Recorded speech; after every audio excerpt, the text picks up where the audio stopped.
All right, looks like the numbers have stabilized, so we're going to start. Bonjour tout le monde et bienvenue à la série de Hello, webinaires sur les everybody, and solutions welcome to the pour webinar préserver la series nature. on the Pour ceux qui accelerating the ne adoption me of connaissent nature-based pas, je m'appelle solutions. And for Charles those who don't know Thibodeau. me, Je my suis name le is Charles coordinateur Thibodeau, du and I am the programme des nature-based approches climate fondées approaches sur la program nature, coordinator ainsi aux raisons here at the environnementales New et Brunswick écologiques. Environmental Network, and I will Je be serai your votre host for hôte pour this cette webinar série de webinaires. series. For those who don't know me, my name is Charles Thibodeau, and I am the Nature-Based Climate Approaches Program Coordinator here at the New Brunswick Environmental Network. I will be your host for this webinar series. Un rappel que l'interprétation A reminder simultanée that est disponible. interpretation is Si vous en available. avez besoin, If you choisissez do le plan de require it, you liaison can choose approprié. these icon on the bottom of your screen, the globe Simultaneous translation is icon. available. Please select the appropriate interpretation Zoom button on the bottom of your screen. If you do not require translation, please stay here in the main channel. Also, a reminder that this webinar is being recorded and will be shared with participants at the end of this series. I'll most likely be sending out an email tomorrow with the link to all those webinar recordings as well as the presentations. So let's begin. Tout d'abord, j'aimerais commencer par reconnaître I'd like que to je me start by retrouve recognizing that I am situated on the non-ceded traditional territories of the Mi'kmaq people, and that folks participating virtually, for the most part, would also find themselves on unceded traditional territory of the Mi'kmaq, Passamaquoddy, and many other First Nations. This territory where I am is called Wabanaki, and it is covered by the treaties of peace and friendship that people signed for the first time with the British Crown in 1726, which did not treat with the giving up of territory and resources, but in fact recognized the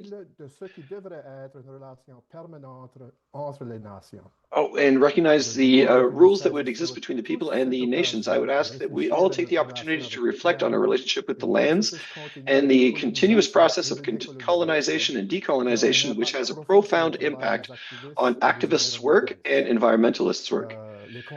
The concept of two-eyed vision, planning over 7 generations, and other forms of traditional First Nation knowledge are essential to ensure a sustainable future for our planet. For those who do not know where I work, the New Brunswick Environmental Network was established in 1991 and is a communications network that links together some 100 nonprofit environmental organizations in this province. Why is the NBEN working on nature-based solutions? They help promote our member organizations and their work, especially watershed associations and concerned citizens group or property owners. Also, for nature-based solutions to be effective, communications and cooperation with many different groups, be them public, private, government, other, must be at the core of the solution. And finally, nature-based solutions are not only cost-effective and last longer than conventional gray infrastructure, but also address climate change and sustainable development goals. Excuse me. So welcome to part 4 of this 4-part webinar series on the topic, Accelerating the Adoption of Nature-Based Solutions. Thanks again for joining us today. From the beginning of the planning of this web series, we wanted to provide a structured and informative series of sessions that will help equip participants with the knowledge and tools needed to successfully incorporate and accelerate the adoption of nature-based solutions in their communities. It aims to educate participants on the benefits and implementation of nature-based climate solutions, provide case studies and practical examples of successful integration of green infrastructure projects, and also discuss the financial, environmental, and social advantages of nature-based solutions, including avoided costs from extreme weather events and reduced liabilities for municipalities. With this in mind, we've developed this webinar series. So, as mentioned, today is part 4, knowledge, data, and capacity building.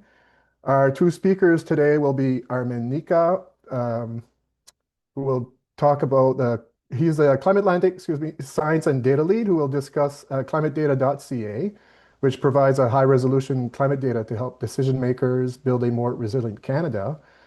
And Amanda Marlin, also from CLIMATLANTIC, their training and learning manager, who will present on the climate adaptation and resilience training, or CART, a program which is presently in their third cohort. So let's begin with Armin. Armin's work focuses mostly on science and data initiatives at ClimateAtlantic, bridging research, academia, and practical adaptation. With over a decade of experience working in climate change, his expertise spans a wide range of climate-related issues. Armin has a PhD in meteorology and a Master's of Environmental Management at the University of New Brunswick, and is quite passionate about helping individuals, communities, and organizations with the knowledge and tools needed to adapt to climate change.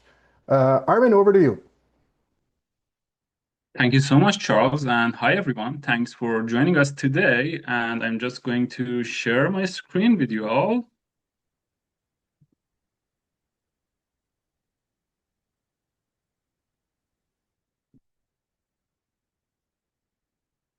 Can you see my screen? Great. So today I'm going to walk you through a few practical climate data resources that can help climate change adaptation with a focus on ClimateData.ca and a couple of related environment and climate change Canada resources.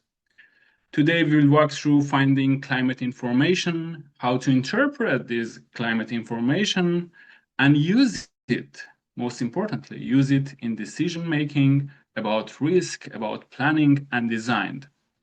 And throughout this presentation, I'll link data and adaptation actions to some practical adaptation actions, including nature-based solutions like stormwater management, stormwater infiltration, or living shorelines. So let's start with the big question. Why we need climate data? Climate data matters because it supports risk assessment and planning. For example, what hazards matter here at my location and how might these hazards change during time. It also helps understanding past trends and future risks. It's not just what we experienced, but what we should be prepared for in the future. And importantly, reliable tools make this information accessible and actionable. A key message here for adaptation is that adaptation is not just only about more data. It's about usable, trusted data that can be connected to decision makings, like I said, like decision makings like stormwater upgrades or living shoreline or coastal protection choices or heat planning for people and assets. Oops, sorry. Okay. So one of the great resources that we can start with is Climate Change Canada website because it does have station observations for our location, historical climate summaries, and climate normal products which we can use to understand what is typical at my location, how is the climate at my location in general, and what was extreme events and normal events at my location. And am I experiencing trends in different climate variables? And for adaptation work, knowing this historical information for each location is that we can understand what local variability is and ground the conversation with decision makers to help deciding for the future and to understand what's usual for my location and what's unusual for my location. As I mentioned, one of the resources that we can use is climate normals from Environment Canada website. Climate normals are calculated over multi-decadal periods of time and are summarized by annual summaries and monthly summaries. And at a quick glance, they can give us quick context, basic planning assumptions. We can communicate our location's climate with everyone and compare a location to another location and understand what's normal in the past of my location. Here, normals do not show. An important key to understand is that normal graphs does not show future; they show past. So here's an example of climate normal graph, which we have here. This specific example is for the city of San John in New Brunswick. It does show me in a quick glance monthly precipitation totals, temperature minimum and maximum, and I can use it to understand when is the precipitation at my location is typically highest, when is the precipitation lowest, what months tend to have freezing conditions, what months tend to have maximum temperature, when I'm going to experience heat situation in summer, which can help me understand if we expect to have heavier rainfalls events in the future and understand nature-based solutions and how they can work for my location during different times of the year. So normals give us context and background. But what if I'm interested to understand future? What if I'm interested to understand how my climate will look like under different scenarios of future? What if my specific location of interest does not have a weather station with historical data? Then we have to move forward to ClimateData.ca. So today we are going to mainly describe ClimateData.ca and what it offers. ClimateData.ca explores Canada-wide historical and future climate data. So we added another layer to what Environment Canada website offers, and the other layer is future climate data. And you can quickly customize outputs on ClimateData.ca without needing to start from scratch. And you can learn how to interpret projections and the details that you see on your data set of your interest for your location and see examples of how different sectors are already using climate information and using climate information for nature-based solutions, for example, or other adaptation practices.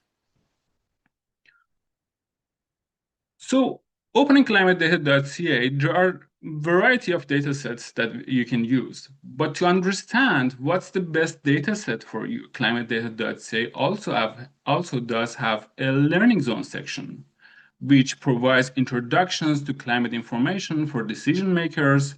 It provides information for understanding historical and future data and practical information about how to use ClimateData.ca and the data sets that's available on ClimateData.ca.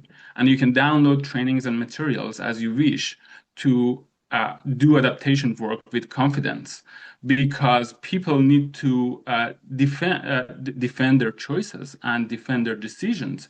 And with good information and detailed background information, you can answer all the questions that is necessary for having an effective adaptation practice. So let's take a look at the data. Let's see what's available on ClimateData.ca. And this slide is a menu of variables that you can access on ClimateData.ca. They include precipitation metrics and variables, including wet days, wet thresholds, and IDF-related, intense rainfall-related data. And we do have temperature and heat metrics. Like, for example, you can choose hottest days, days with different thresholds, coldest days, freezing situations, and based on your sector and your need for adaptation, you can choose which one of these temperature metrics is more suitable for you. In addition to this, it does have coastal metrics like sea level rise information, vertical allowance information, and as I said, winter specific condition variables that you can use to make decisions. I usually pause here and say, you don't need all of this.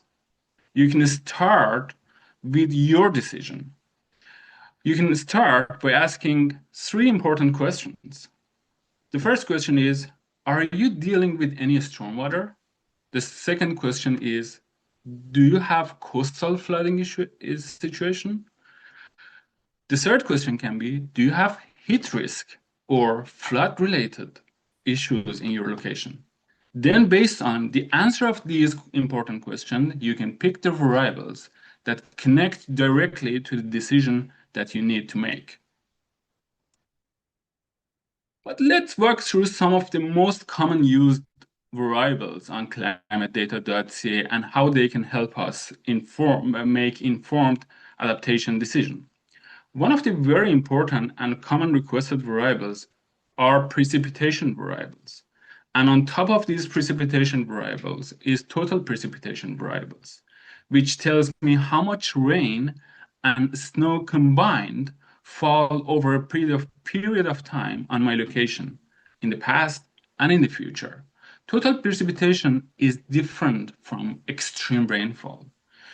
It shows annual totals that can be used to understand how much precipitation I'm going to receive each year moving forward in the future, so I can understand if my precipitation pattern is changing toward receiving more precipitation, which can mean more pressure on culverts, which can mean more pressure on municipal sewage systems. So I can understand the amount of precipitation that I'm going to receive in the future. Another important key factor about total precipitation is we have to always connect the results into an outcome. For example, when we are planning for a nature-based stormwater solution like rain garden or retention ponds, you're really asking how often will runoff volumes exceed what we designed for? You also ask what season will be wetter in my location? And you also ask, are short, intense events changing in my location? Then based on the answer of these important questions, the totals are part of the picture that can help you answer what you're looking for. And if your answers lean toward intensity, you can jump into other variables that describe intensity of the rainfalls in the future and past, which you can use for your storm solution, like rain gardens or retention ponds, or just changing the plans, changing the size of a culvert, or upgrading your municipal sewage system, for example. Another very, very important variable for coastal communities in all around Canada, and specifically Atlantic Canada, because we are living next to the ocean, is relative sea level rise variable. Relative sea level change is change in ocean level relative to land. So that relative part is why it differs along Canada's coastline. Why relative? Because in some places, sea level rise amplifies and are more severe in comparison to other places. Because in some places, we can have land uplift at the same time that we are having sea level rise, which changes the actual amount of sea level rise for that location. Or in some locations, we might have erosion, which changes how our land interacts with sea level rise. So for adaptation decisions, we connect relative sea level change to coastal flooding exposure, shoreline erosion risk context, and long-term choices about where to invest, where to retreat, and where to elevate, and where we need to protect in our coastal communities. And then, based on these, we can make the nature-based solution link to it. As water level rises, solutions like dune restoration, salt marsh protection, and living shoreline can reduce wave energy and erosion while providing ecological benefits for my community. They're not magic. They still require some space, some time, some good sitting, and still needs work. But with accurate information about sea level rise, we can make these times and efforts that we put toward our nature-based solutions more effective. The other variables that can be really useful for coastal communities is vertical allowance data. Vertical allowance is one of the most decision-ready coastal concepts. I described it as a planning height you might want to add to an asset or design elevation so that over the lifespan of that structure, the chance of flooding doesn't increase beyond your considerations and your acceptable risk tolerance. So it helps to answer a practical question. If we want today's flood risk level to stay about the same in the future, how much higher should we plan in coastal communities?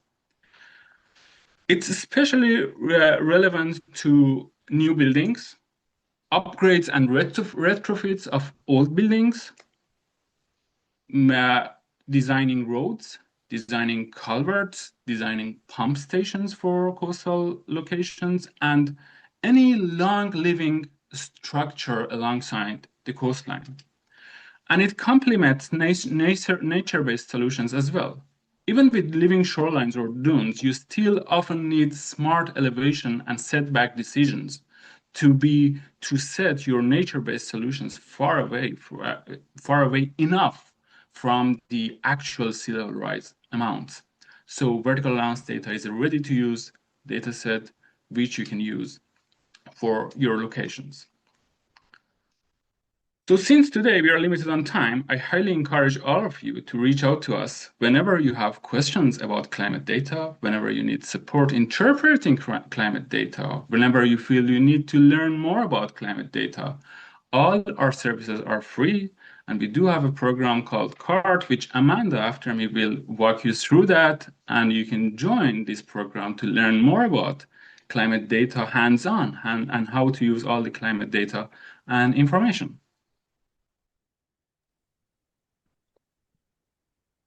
Thank you so much, Armin. That was terrific. Like I mentioned to you before, I always learn something new. I've been to Armin's presentation more than once, and it's always nice to hear it again because there's always some new information that I'll fixate on.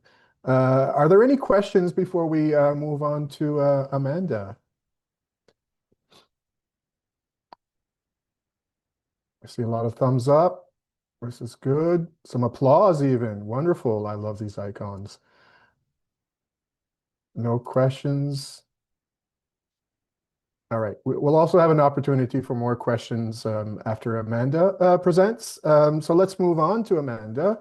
Amanda Marlin is the Training and Learning Manager at ClimateAtlantic. She holds a master's in environmental studies and has been working on community development, environmental and climate change projects for more than 20 years, including 10 years as executive director at EOS Eco Energy in Tantramar. Amanda has also won multiple awards for her work, including a Queen Elizabeth II Platinum Jubilee Medal for exemplary community service. When she's not working, she loves to spend time exploring the forests and beaches of the Maritimes, has a beautiful property too, and is also out there doing some cross-country skiing when she gets an opportunity to. Amanda, over to you. Looking forward to hearing your presentation. Thanks so much, Charles. Okay, I will share my screen as well.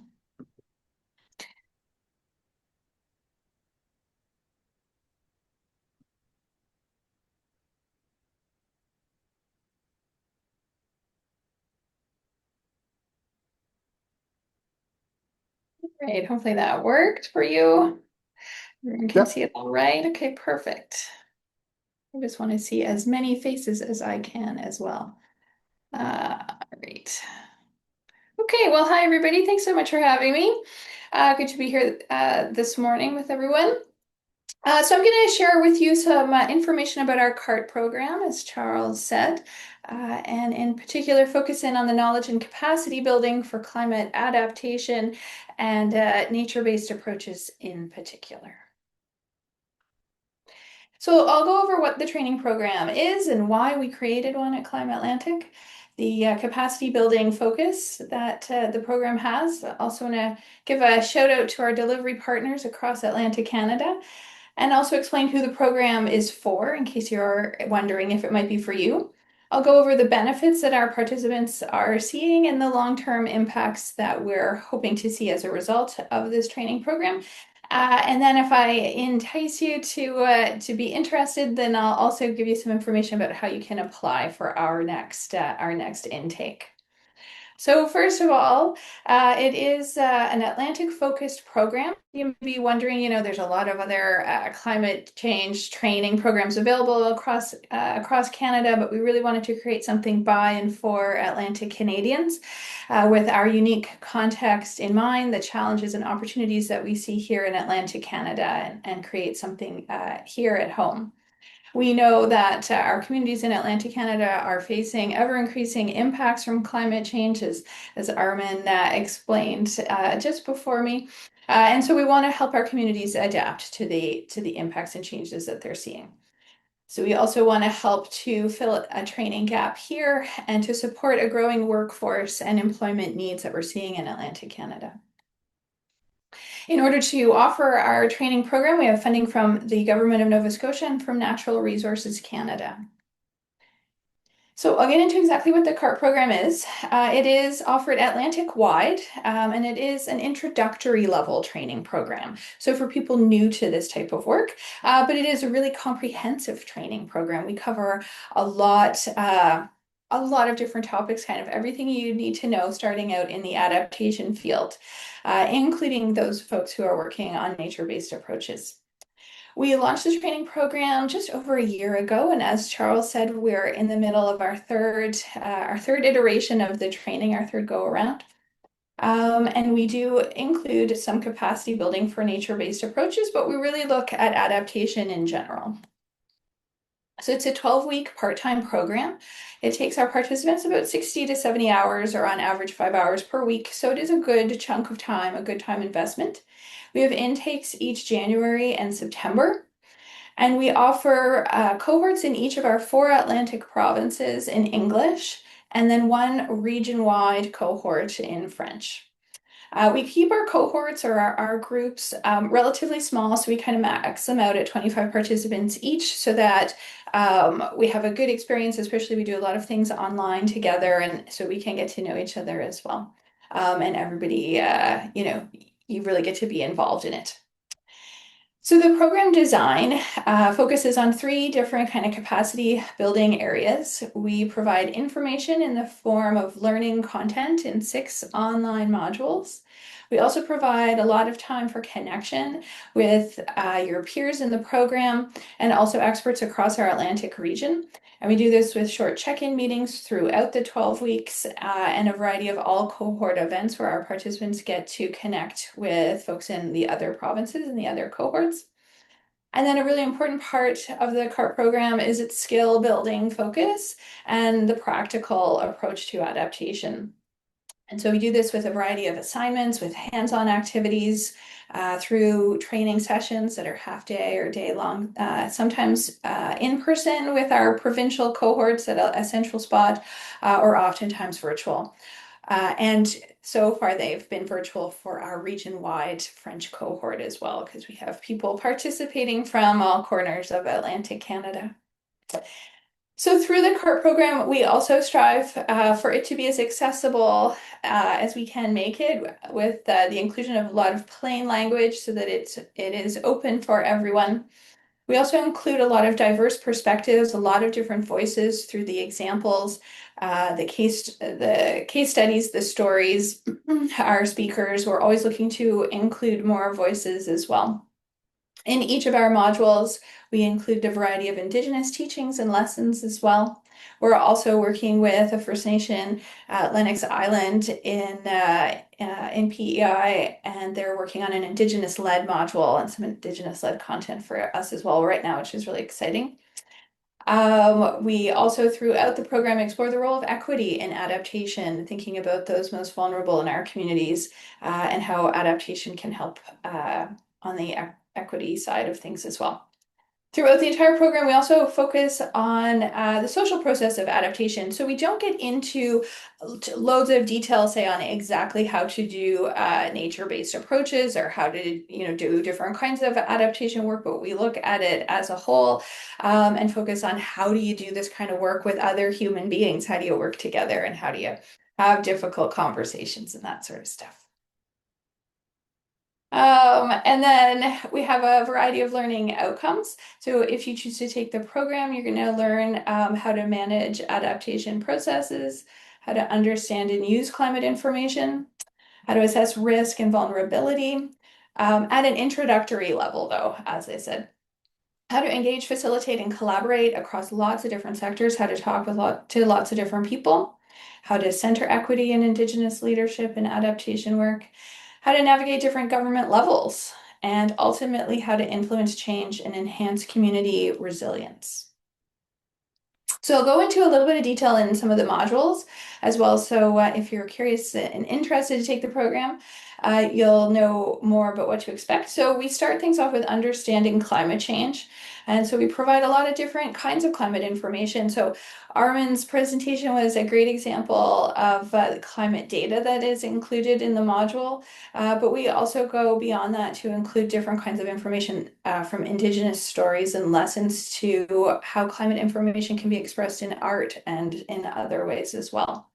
With each of our modules, we provide a hands-on skill building element too. And so in the first module, we do some pre-assessment activities to see where our participants are at, sort of what capacities they have and competencies to begin with, and what areas they'd like to focus on. Because a really nice thing about the CART program is that it's really flexible and it allows participants to kind of dive into areas that are of interest and sort of float through others that maybe don't apply to them as much, or maybe areas that they already have a lot of knowledge in. In this first module, we also do some hands-on data activities with Armin and his team.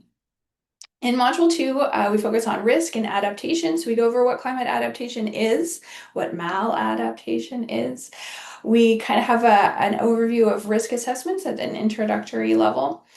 We share a lot of different adaptation methods and tools, so adaptation planning, adaptation pathways as well, different approaches to doing adaptation work. We share a lot of different examples of adaptation projects from across the Atlantic region, and then different adaptation tools that have been created here throughout the region as well, including nature-based approaches and tools, and I'll get into that in a little bit.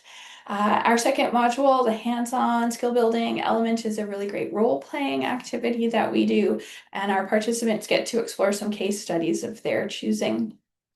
Module 2 is where you'll find a lot of our nature-based content. So we provide examples of natural approaches and stories and pictures from across our region. So things like local green roofs and rain gardens, shoreline restorations, and the list goes on. We also connect with other tools and resources. So when I give a shout out to the NBEN and their nature-based climate change community of practice, so we link to that. We link to nature-based infrastructure tools and their cost-benefit analysis tool. There's also a resource database that we link to, and a case study map of natural and nature-based projects. There's guidebooks for local governments, more videos and webinars, and so you can always dig deeper into the content if you come to the program because you're interested in nature-based work and you're looking for some information, some skills that you'll find in that module. But also, regardless of what specific kind of adaptation you're working on, whether it's nature-based approaches or others, communication, facilitation, engagement skills, helpful across all of that kind of work. And so this is a really important module for folks where we help them to frame messages, to talk with others, to explore different kinds of engagement, different kinds of opportunities from community meetings and different events, how to facilitate meetings to get the outcomes and move things along that you're looking for. How to deal with conflict management, all those good things that happen when you bring people together to work on things together. We also get to do some engagement activities and actually practice some things online or in person together. And then if you're doing adaptation work, whether it is a nature-based project or something else, you're likely not doing it alone in the adaptation world. You are collaborating with others, and so this module explains why it's important to collaborate and how to do that. So some tips and information on relationship building, team building, things like the importance of group agreements and check-ins, and just lots of different very practical tips and advice from people who have been doing this work for a long time, how to build trust. And then we also link to collaboratives, communities of practice, and working groups in our 4 provinces as well that we encourage our participants to get in touch with and be a part of. We do lots of group activities as well. Our next module focuses on systems change and adaptation process management. So our systems change frameworks that we go over with our participants are a highlight of the program. A lot of them find it really useful because many participants are looking to create change in their organizations or in their communities or the way that they do things. Climate adaptation work in general is about making change. So we can provide some really useful frameworks for that work and for planning that out, but also how to implement the work that you're doing, tips and information on how to monitor and evaluate, how to remember issues of equity, how to include Indigenous led adaptation in this work as well. We also provide some information on personal resilience because this work can be super hard at times. And so we connect with experts in this field as well about how to support our personal resilience through this work as well. And we do some hands-on activities around systems change.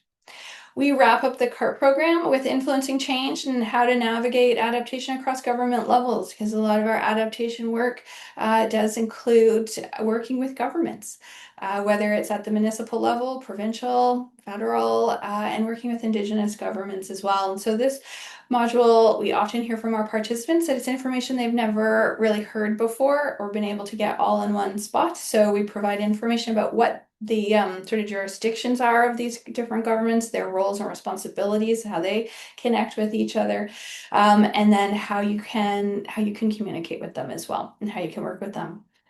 We bring in a government panel discussion in each of our cohorts that can look different in each of our provinces, but a really great and candid opportunity to ask questions to people who are doing this work at these different government levels.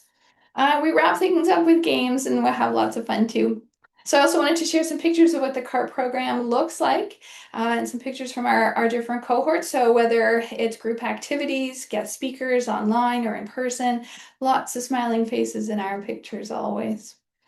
Depending on the cohort and the season and the province, we get out for some field trips. So the first picture there, we're at a living shoreline in Dartmouth.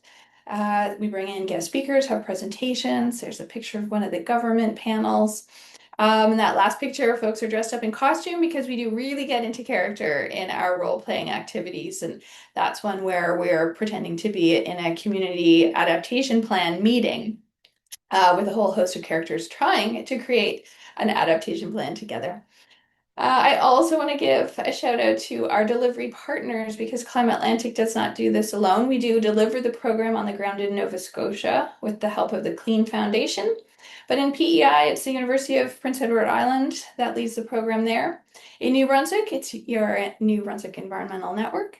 And then in Newfoundland and Labrador, it is headed up by EcoNext and they have support from the Conservation Corps.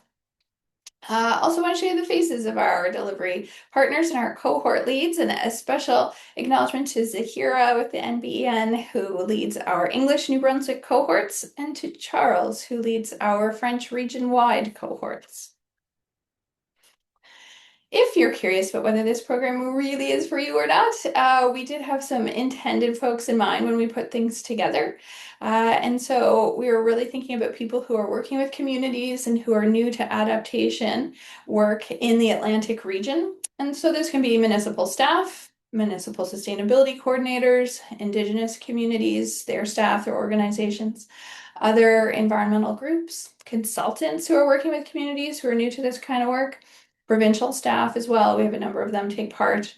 The program actually was originally created by Government of Nova Scotia for their staff, and we were able to take it and expand it for all of Atlantic Canada. We also see a number of sectors represented in our cohorts. I think I was adding it up and I don't know if there's a sector we haven't seen yet. Folks from health, from utilities, agriculture, but also defense, forestry, engineers, emergency measures, construction sector, fisheries, electricity, habitat conservation folks, watershed organizations take part. So people working on natural infrastructure and nature-based approaches. Also tourism, heritage. So if you do take part, your cohort will also be nicely diverse as well, no doubt. We also see recent grads and current post-secondary university and college students taking part. And then a number of people who are simply looking to get into this field and maybe make a career change. So indeed, about half of our participants so far have been working with communities, a good chunk from sectors, a third looking for a career change or to get into this line of work. And then 5% have reported that their main motivation is because they want to build their networks in the adaptation sphere. But indeed, all participants have also mentioned the desire to build their network in this line of work. So our participants get to learn how to work with communities. They learn about equitable adaptation. They get access to a really great curated collection of adaptation resources. It's always one of the number one things we hear from participants that they enjoyed the most. They get to understand different perspectives. All of this helps them to think more holistically about the adaptation decisions that they're making or that they're helping with. And they come to appreciate the social processes of adaptation. So they may come to it us thinking like, oh, I don't know why I necessarily need to learn about communication or engagement. And then they realize, wait, in order to move things along and make some changes faster and do really good work, it does tend to be group work and working with others in a wide variety of sectors because it is really interdisciplinary work. Our participants have also told us that they really like gaining practical experience through the program. All of this helps to build their confidence and sense of belonging in the adaptation field. They not only get to network with each other and with experts, but they really get to create that sort of sense of community because it is a learning journey. We are spending 12 weeks all together. And then if our participants complete our requirements, then we also provide a certificate of completion at the end of the program. Beyond the program and what participants are telling us already, we also have some long-term goals and things we're hoping to see as a result of the CART program.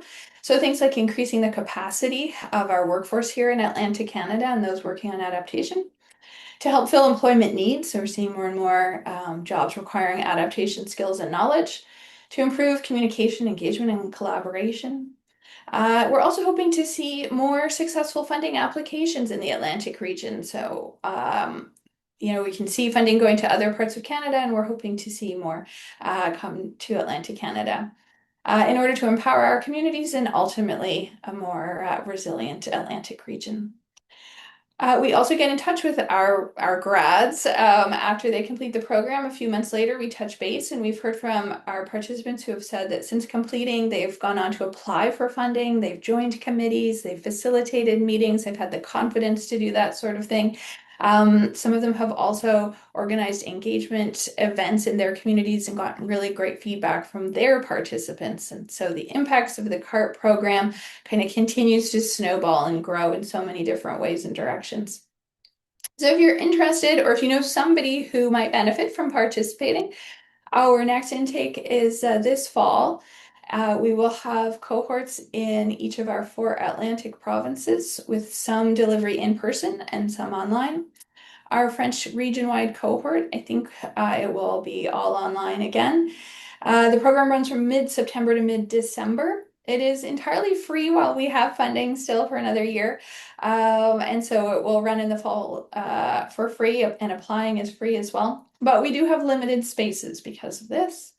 For our English cohorts that get together in their provinces, sometimes we also offer some travel bursaries to help out, and we will be running a bilingual information session in early June where we'll give a lot more specifics about the fall schedule, about requirements, about travel bursary details, and all that good stuff. So I have included our website here, and the QR code leads right there so that you can stay in touch with us and be on the lookout for that information session and when our application period goes live again on our website. For sure, join our newsletter, watch us on social media, and all all that stuff so you can see when our applications are ready again.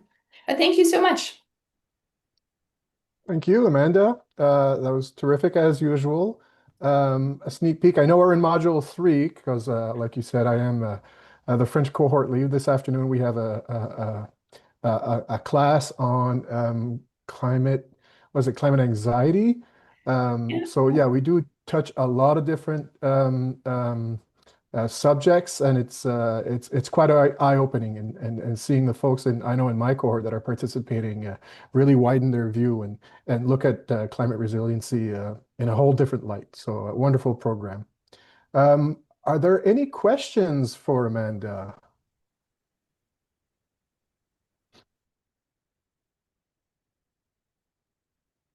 I don't see any hands up. We did share Amanda and Armin's email, so please feel free, excuse me, please feel free to reach out to them, or you can reach out to us, and then we can put you in contact with them if you missed their emails or anything. But if there are not any questions, we can close the session for today.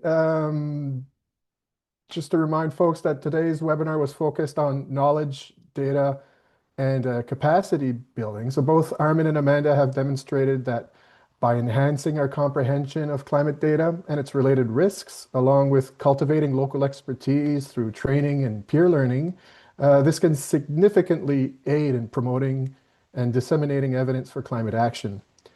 Knowledge, data, and capacity building are also crucial for enhancing the adoption of nature-based solutions and, like I mentioned, increase climate resiliency. It is vital to keep investing and monitoring in data collection while also fostering innovation through pilot projects and collaborations between research and practice. As we conclude this series today, we hope that our 4 themes presented will guide us towards practical and sustainable progress by improving how municipalities plan, fund, engage their communities, and build collective knowledge. Nature-based solutions can seamlessly integrate into daily decision-making, ultimately contributing to a healthier and more resilient Canada. Before we leave the subject, before we leave the subject of knowledge, data, and capacity building, I'd like to highlight some work being done by one of our organizing partners for this web series, Nature Canada. When you get a chance, visit the toolkit section of Nature Canada's website. One of those toolkits is the Nature-Based Climate Solutions Toolkit, where you will find a lot of resources on nature-based climate solutions, including helpful guides, case studies, practical tools to help you make an impact. You can explore these and other resources and toolkits available there via the link posted in chat. Finally, if you haven't already done so, follow us on our social media or sign up to our newsletter for information on other upcoming webinars and environmental news. On the nature-based solutions front, we will be organizing some site visits this summer, so follow us on our social media if you want to visit some nature-based solutions in New Brunswick. It'd be great to see you there.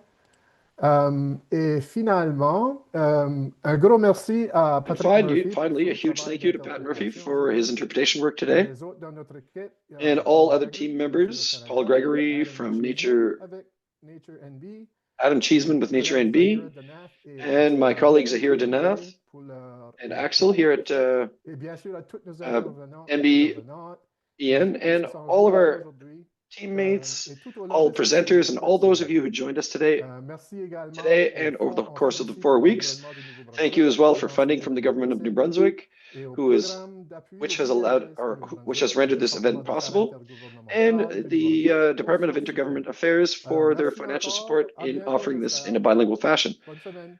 And thank you Merci. again. Have a good rest of week, good weekend. Thank you all.